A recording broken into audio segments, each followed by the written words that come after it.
అరటి పువ్వుతో వడ.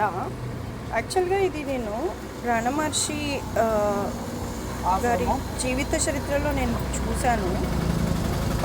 ఇది సాత్విక ఆహారం అంట. నిగ్రహ శక్తిని బాగా ఇంప్రూవ్ చేస్తుందంట ఈ అరటి పువ్వు. అరటి పువ్వు అనేది ఇలా ఉంటుంది.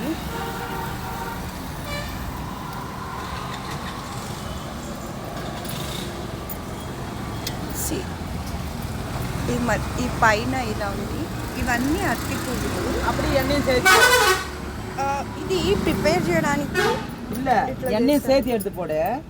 நான் எண்ணெயில் போடுறேன்.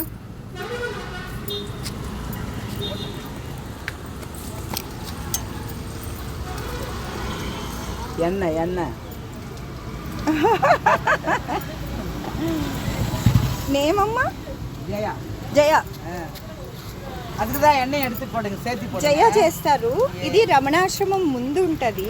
మీరు ఖచ్చితంగా చాలా టేస్ట్ చాలా బాగున్నాయి.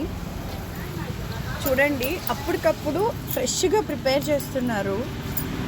ఎవరు వచ్చినా కూడా ఈ జయగారి దగ్గరకు వచ్చి ఖచ్చితంగా ఇవి తినండి. ఇది 5 రూపాయలకి ఒకటి ఇస్తున్నారు. చాలా బాగున్నాయి. నేను భయపడ్డాను ఎలా ఉంటాయో అని, బట్ టేస్ట్ చూస్తే మాత్రం చాలా సూపర్గా ఉన్నాయి. ఇలా చేసి పెట్టేస్తారు, వేడివేడిగా ఉన్నాయి ఇవి కూడా.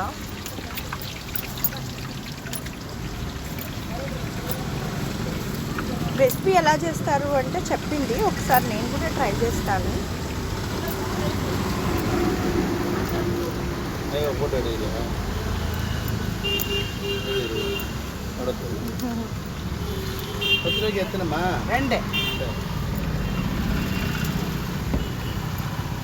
பாஸ்தா வடை சுடுதுன்னு எடுக்கிறீங்களா?